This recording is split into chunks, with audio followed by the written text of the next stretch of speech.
our role as HR professionals, engage with young employees, and really manage the whole diversity of HR portfolio.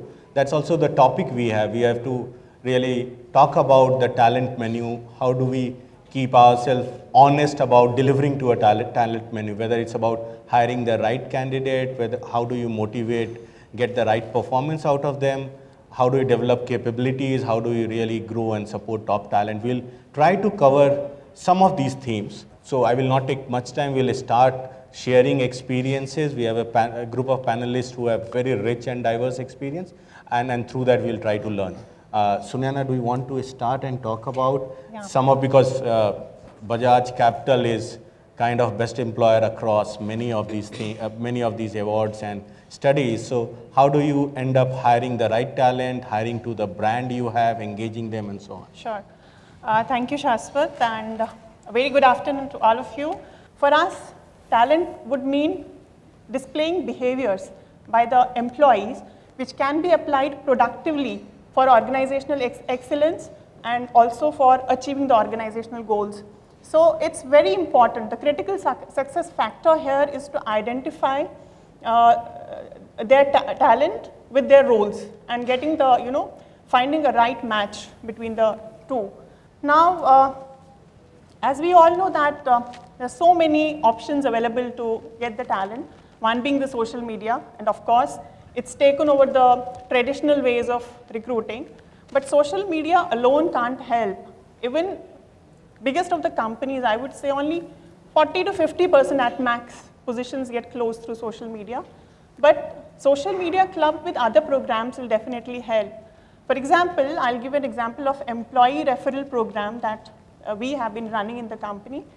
But of late, we have realized, so it's a wonderful tool, engaging your employees and getting talent for the company, because they know the culture, they know the environment, business, and they could refer the relevant talent to the company. And using competitive intelligence is again one area which is really helping getting to the right talent.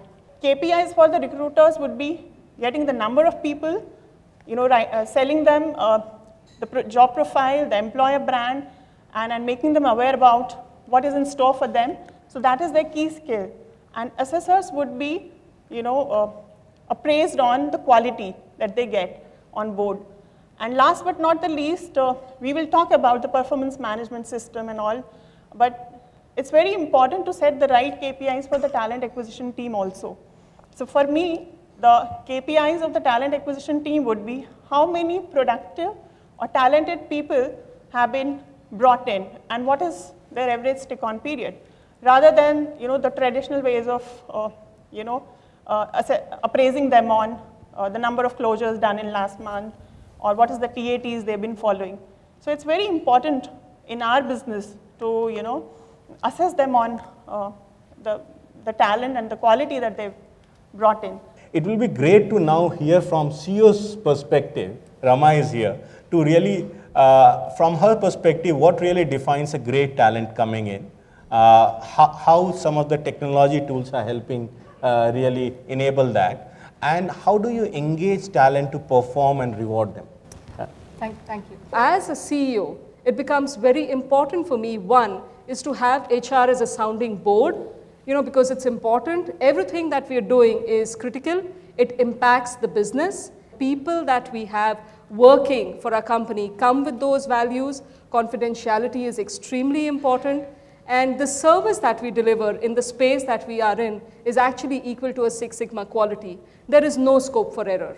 And therefore, HR plays a very important and critical role in hiring these people. And we believe that if we have, if you look at our customer lifetime value or the retention of our customers, it's over about 95 to 98%. And actually, it's the people who deliver this service. And therefore, as a process, what we have is, very stringent norms in terms of when we hire, the kind of tests that we go through, whether it's related to, profiling that is done. And even in terms of attrition, I mean, it's extremely low. So whether it's performance, whether it's talent, That's how we do it. Great points, and as rightly said by you, anchored culture, anchoring everyone into a culture around service delivery and excellence is the way you consistently build that experience out in the marketplace. It will be really interesting to hear how this challenge magnifies in an organization which is global, has long tenure, similar to your organization, but it is in the manufacturing setup and will have complexity of a more diverse group of employees to handle. So I will request Tapan to talk about some of those challenges and how it's happening. And Amitabh, please do add, because you will have a lot of those experiences. Thank you. Good afternoon. I'll share an experience with you in terms of the merger and acquisition and the integration process which takes place. Because today, one of the big HR challenges is how do you integrate different cultures? And I think that is also part of an overall talent management, because you need to have the talent management pool, you need to develop talent, and you need to retain talent as you grow.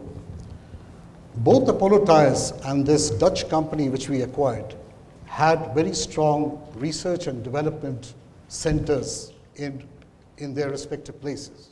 Now in the tire manufacturing process, research and development is very important. Technology is very important, because the whole safety is related to technology. Most of you have cars. I don't think so. Most of you really bother about the tire, except that when you have a flat tire. But actually the technology which goes behind manufacturing the tire is very complex. So we decided that we should have an integrated research and development organization in the company. Sort of took a call of establishing a research and development organization in the Netherlands. We in HR decided that we should make this whole process very smooth. So I and two of my colleagues first went to the Netherlands, sat with the Netherlands team over there, started understanding the whole process of what is Dutch culture. And mind you, the Dutch people are very tough. They're not easy. So we sort of, then decided that, okay, we gave them a lot of training, because this was part of the HR process. We contacted the Netherlands embassy in Delhi. We took classes. We also had to sort of teach them a little bit of Dutch, because over there, although most of the people speak English, but still knowledge of the Dutch language would always be a good thing. Anyway, that process was done, and after we got the government permission to send people to the Netherlands, we took 21 out of the 30. Finally, we sort of banked on 21 of them who agreed that they will go with their families. And then the HR department of Apollo Tyres in India and the HR department of Netherlands worked together very closely in trying to hunt proper accommodation for these people. But slowly, they got adjusted to that. Today, when I go to the Netherlands, I mean, they're there now for the last 2 years. Today, when I go to the Netherlands, I make it a point to visit some of the Indian families who are there. And I ask this question to the ladies, that given an opportunity, would you like to come back? And the answer I get is no. Even some of their husbands think that, yeah, if I get a good career opportunity back home, I might think of coming back to India. But the ladies tell me, nothing doing.